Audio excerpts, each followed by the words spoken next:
Hi, this is Susan Ryan, Harriet's mom. Some thoughts about Harriet. Her kindergarten teacher, Mrs. Humphreys, said of Harriet that she is a hug-a-day girl. I think that Harriet was very proud of hiking the Tiger Leaping Gorge in China. One word to describe Harriet is funny. When the Hocking County, Ohio Democrats sent flowers to her grandmother's funeral, Harriet's comment was they need to rethink some of their expenses. A really kind act on the part of both Harriet and Brian, with all the gifts coming into them, with all the attention focused on them. They themselves are most excited about the gift they have for their wedding attendants. My kid Brian is a smart kid, but I think marrying Harriet may be one of the smartest things he's ever done. When Brian was small, he often balked at getting into a New York City subway. During the summer, he was 2 years old. We visited Montreal. He loved the clean, quiet subways there. When we would pass a subway entrance, he would grab my hand and try to pull me into the subway. From that time on, he liked the New York City subways as well. Baseball has always been a family passion. Brian became interested in it approximately when he was 10. We went to many places and saw many games. Maybe the most memorable was a visit to Mackenzie Field in Holyoke, Massachusetts, to see the then Holyoke Millers, a California Angel affiliate. We won a free pound of sausage from the Riley Sausage Factory there. Most people know to this day that Brian loves sausage, and especially if it's free. Dave Philippek, Brian's stepfather. My reaction to Harriet and Brian's engagement was almost immediately 6-foot granddaughters, 6'6" grandsons, very athletic and very handsome. This is Lisa. I'm one of Harriet's good friends from our days back together reporting for the Asbury Park Press. And anytime I think of something to leave, I keep thinking, I should use that in my toast at the wedding. So I'm reluctant to leave any great Harriet stories, but I will say that it was no surprise to me when she and Brian ended up together, because the two of them are the most observant and funny people I've met. And I just think it's great fun to go anywhere with Harriet and Brian, because the funnest part of any outing with them is talking to them afterwards and having them sum it up succinctly and hilariously. So the first time I met Brian was when we were transfer students at Harvard.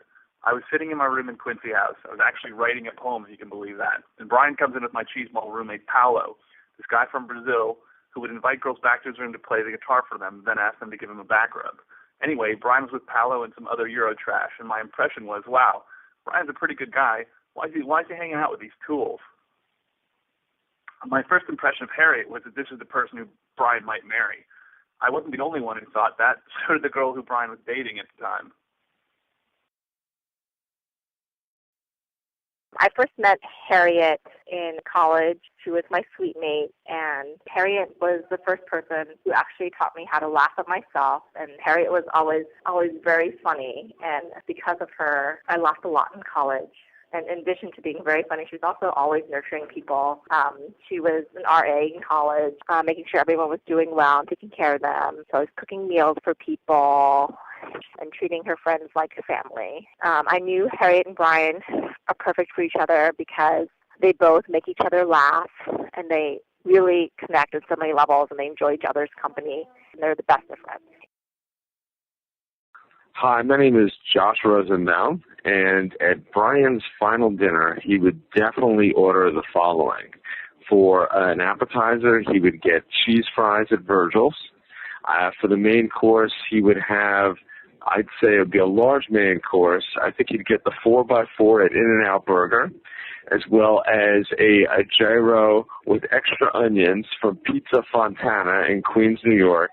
And for dessert, while Brian doesn't have much of a sweet tooth, I think he could find room for a peanut butter cup, a peanut butter chip cup from the Lemon Ice King of Corona, and some deep-fried Oreos. One of the kindest things Harriet has ever done for me was when I was 5 years old and I was entering kindergarten. The whole summer before, I would ask Harriet what to expect during the school year. And she and I shared a bed, and every night I would always pepper her with questions.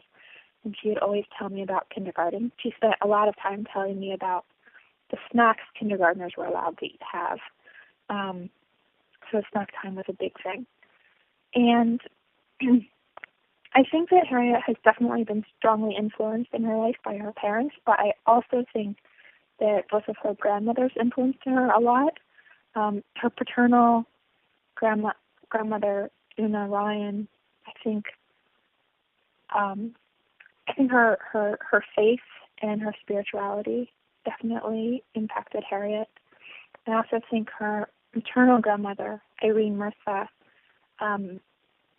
she was just this perfect homemaker. She canned her own fruit, and she had a huge garden, and she quilted and embroidered and sewed all her own clothes. And I think that passion has really carried down to Harriet, because I know that she likes to be crafty.